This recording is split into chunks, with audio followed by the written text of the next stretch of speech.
I'm going to start today's podcast with a confession. Every time I sit in front of this camera and I make one of these videos, I feel the same sense of anxiety and discomfort and irritation with what it is that I'm doing. And I find that this sensation occurs all because I'm not sure that this is going to work. Now, when I sat down to make this video today and I thought about what it was that I wanted to talk about, it struck me immediately that actually this feeling is rife and it's rampant in any circumstance in which someone's trying to improve. So often will we question ourselves and doubt what it is that we're doing when we start something new, purely because it's something new. When you start something up, you have no prior experience of what it is to be successful in this realm, and quite possibly you don't have any experience of what it means to be successful in a business sense. Say, for example, you are doing something like creating your own business, just to keep an easy example. If you've never done that before to a successful level, you don't have anything to call on that is a measure of success. And at that, your anxiety goes up. You don't know what you're looking for and you're scared of what's to come because you don't have anything assured. When we get to a certain stage on our progression, when we're doing things like this, that level of anxiety can be so debilitating as to stop us actually doing what it is that we want to do. You can quite feasibly talk yourself out of doing something that just weeks or months ago you thought was the best idea in the world because you're not sure that it's going to work. Now, the unfortunate, some might say, circumstance of any improvement is uncertainty. You will never find yourself in a position when you're trying to improve and you're trying to make yourself better or some branch off of yourself better. Uncertainty is not in the equation. You simply will not find assured certainty. I'm not going to try and say anything special. You will not find certainty when you're starting something new. And even when you're in the throes of working towards something and you haven't started, you're working, you're on good course. Uncertainty is very unlikely. It is the circumstance of improvement. It's the circumstance of progression, is not being sure whether it's going to work. And that is what makes these things so worth chasing. There would be no point in trying to improve yourself or trying to create a business or trying to go an alternate method or alternate route in life rather than just going down a classic 9-to-5 role, going and doing something else for yourself. There would be no point in doing these things without the risk and the uncertainty. And that's because the risk and the uncertainty is what allows the success that you're looking for. If it was a certain course, everyone would do it and it wouldn't be valuable. I'm sure you know that. We all know that. But we still find ourselves in positions where even if we do know this, we won't continue doing something because we're scared and we're not sure that what we're doing is going to work. And contrary to what you quite often will hear online, this is okay. It is okay to feel this way, and it is okay to a partial extent to concede to this way of thinking. It's too often circulated for my liking on social media and YouTube and whatever that you have to be assured of what it is that you're doing. You have to know that what you're doing is right, and you know the course, and everything is, though difficult, you're in control of that difficulty. That's not the case. Anyone who does things hard understands that you spend a very, very small amount of time sure of what it is that you're doing, and that part in which you are sure of what it is that you're doing invariably comes straight after doing something big, straight after a win, straight after some form of success. And you can only achieve that level of success by working through a period in which there was no feeling like that at all. There was no certainty. So what I want to circulate round here is the fact that if you want to do something and you're unsure as to whether you should do it, do it. Very rarely do we find ourselves in positions where the thing that we do is irreversible. So often we have the luxury to pivot or turn back or try something else if it goes wrong, and we are rarely bound to a situation so much so that whatever we do is the be all and end all and we have to make a definitive decision. That's not very likely a lot of the time, particularly when you're doing something like self-improvement. It's the beauty of the realm is it's fluctuating and there is no right course. You can pivot and you can change. I have found myself in so many conversations in my own head where I wasn't sure what I was doing with this podcast. I was tentative about producing some episodes purely because I didn't know whether I was good enough. Now, this train of thought is exactly what called me to make this video today, is you are never going to know that you're good enough. It just doesn't work like that. And the fact of the matter is, the time where you are afforded the luxury of knowing that you're good enough is when you are already good enough. At which point, what does it matter? You have already done it. And if you can only attain what you're looking for by going through something and doing it long enough to afford that assurance, then you're going to have to learn how to stick the path. Now, podcasting and YouTube at that, or anything that requires a following in order to be successful, is an excellent example of the fact that you should not take results as the be all and end all of what it is that you're doing. No matter what it is that you're doing, if you're starting something, do not prioritize results. Don't do it. And the reason I say this is not to hamper you, and it's not to take away from the fact that results are the end goal, ironically. If you focus on end goals, and the perfect example comes in this podcast here, if you focus on end goals, you will fail. If I was to focus on the empirical, how well are my podcasts doing, and however well they're doing is how likely I am to continue, you wouldn't be seeing this video, because I am at the budding stage of doing this thing, and at that, I don't get views, and that's fine. So why is it then that I do it? It's experience. It's learning to do the thing. It's being comfortable in all circumstances that come with the thing that you're doing. I am learning, as you will, in the same realm, that it is about loving the craft, and it's about learning how to do things as well as you can do them. And with that, it's about reps. It's about repetition, and it's about getting the work in so that you build that mountain out of layers of pain, as Joe Rogan said, which was a fantastic analogy. Focusing on results is I would say, an assured method of failure in today's market.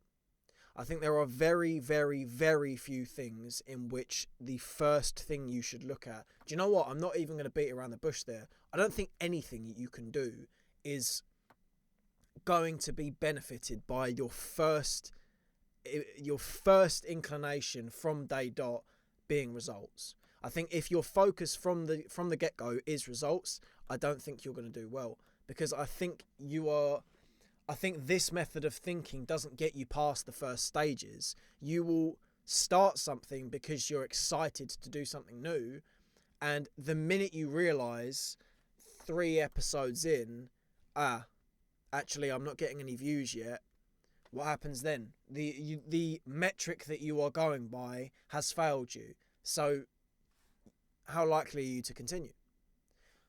Whereas if you are to pivot and you are to look at what it is that you're doing in the light of, am I improving time by time? Am I putting the work in? And specifically, am I enjoying it?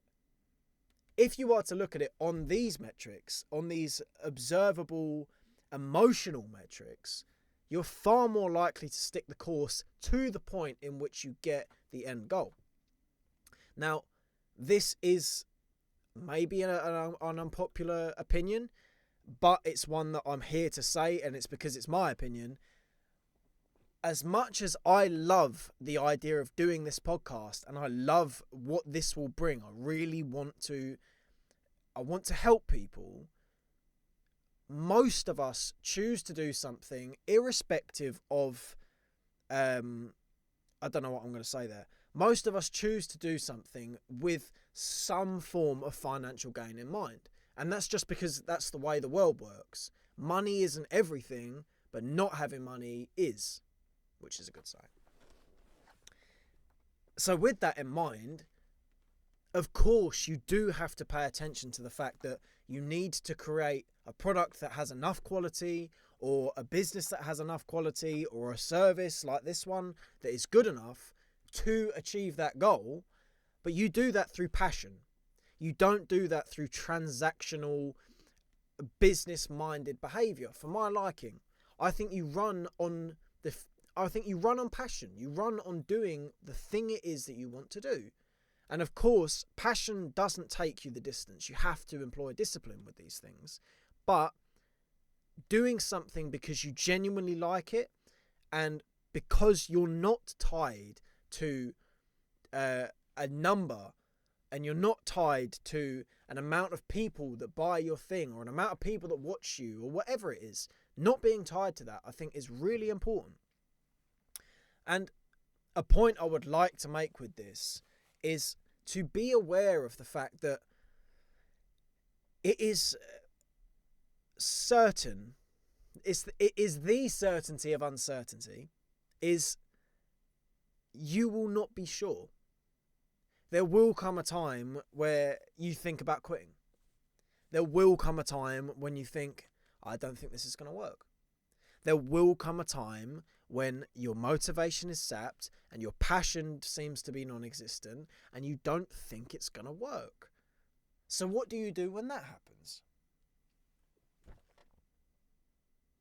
I think you sit with yourself and you be honest with what it is that you want to do. If you look at something and you think, this isn't working right now, but do I enjoy this enough to carry on? And am I improving? Then you have your answer from what it is that you need to do. I found myself in a position where I was doing music, and for a long time that had carried me to a place where I was happy to be, and it really did a lot of work for me. And that was where I wanted to go. I wanted to become a rapper. And there came a point where I just didn't enjoy it. I simply did not want to do it anymore. The prospect of sitting and writing some music was one that was as attractive as Susan Boyle. I did not want to do it. And when that happens, it's a completely different thing, because you feel that. You understand your heart in these circumstances.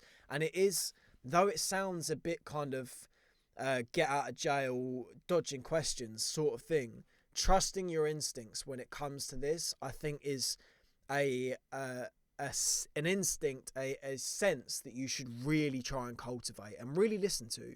Because I think your mind and your gut work to tell you what it is that you need to do. I do honestly think that for the most part, we always know what it is that we need to do. Which is why I say, if you're unsure, do it. Because I honestly think that unsure comes across in it's like a yes before a yes a lot of the time. Or a no before a no. But I'm not sure always comes across to me as I have made an answer, but I haven't ruled out the other one yet. If you ask someone, if someone says, I'm not sure about this thing, and you say, why should you do it? Why shouldn't you do it? It's quite likely that within that frame of conversation, that person will come to a conclusion.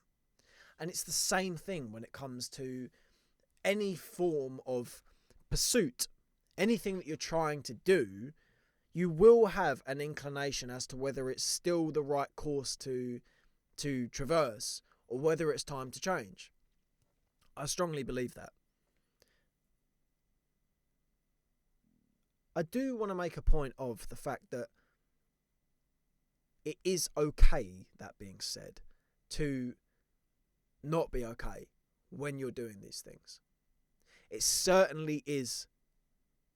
It's fucking hard when you're choosing to do something, when you're moving towards a goal, and you are doing the same thing on a consistent basis, and you're not getting any reward, and there's no validation, and there's no reinforcement, be it an audience or family or finance, whatever.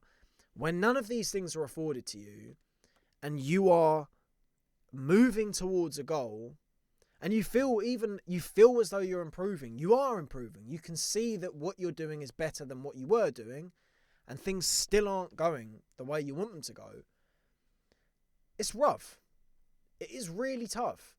And it's okay to be unsure in these moments. You don't have to know what it is that you're doing a lot of the time. You can just do things because. You can do something just because.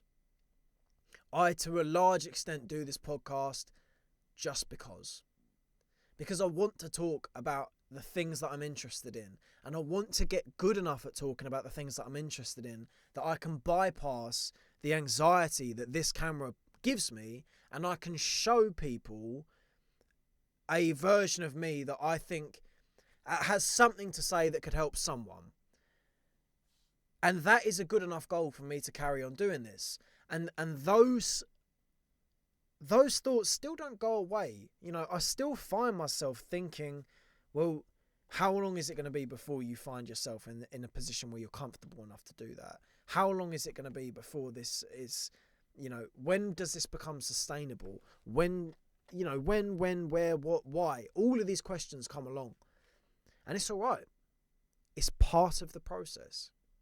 It's what I bring back to at the start, is the only certainty about uncertainty is uncertainty. You won't know, and you will find yourself questioning what it is that you're doing. It's just the way that the course goes. They're the hurdles in the sprint. That's the way it is. They're supposed to be there, and you're supposed to jump them. And yeah, man, I just wanted to make an honest video today. I wanted to make something that reflected, to be honest, some things that I wanted to get off of my chest. And essentially that is the idea that I'm going for with this channel, is I want to learn things, and I want to be as good as I can be, because I think that helps other people. I think that if everyone could be the best version of themselves, then everyone else would be happy as a result of that. And think about it. If you are the happiest, most fulfilled, most successful version of yourself, then how many people in your life right now would rather you weren't those three things? Is it unreasonable of me to say none? Because I'm going to say none. Being as good as you can be is not selfish. It's actually, in essence, selfless, because everything we do in terms of improvement and in terms of getting better, yeah, of course it's for us, but a lot of it is for other people. We live in a society, and at that, if we are good in some capacity, if we are a more attractive person, or our personality is better, or we're more skillful, or whatever it is, we are better for other people, and we're better for ourselves. And with that, I think that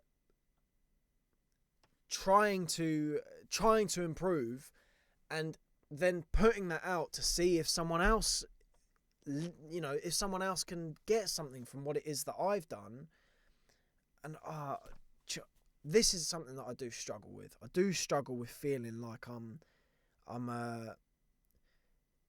up mine for trying to give something to someone else, but I don't want it to come across as that. I want to be helpful.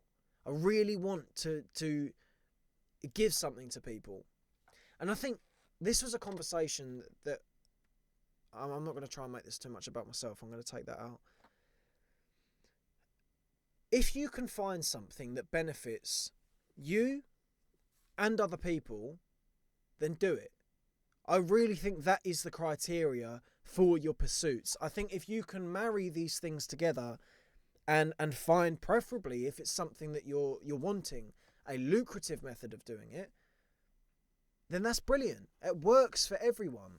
You're happy, they're happy, and you survive as a result. And I suppose I want to make a point of money on today's video. Is I do think it's a bit kind of taboo almost to mention the fact that we do things for money. But anyone who says they don't is lying. It's just the truth. I don't want to come across as a prick who's only money invested or interested, because I'm not. But come on, like it's a conversation that I've dodged so many times because I don't want to sound like a prick. But that in itself, I think maybe someone else might have a similar opinion, and at that, I'm going to say it. We should never do things for the intensive purpose of money. It's the root of evil, and it is an immoral way of being. If you only do things for the purpose of the acquisition of finance, you're not going to be happy, and you're probably not going to make very nice decisions. But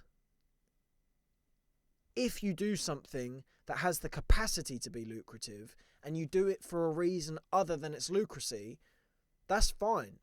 And no one should degrade that. No one should pretend like we're not here for, in some sense, a financial pursuit. Because we are. We all want to do that. Everyone needs it. Everyone wants it. And I think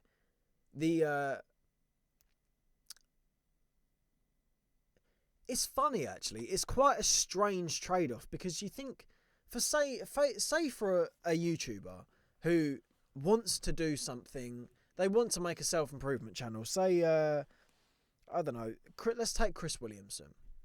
Chris Williamson makes a fantastic podcast that serves people and helps everyone.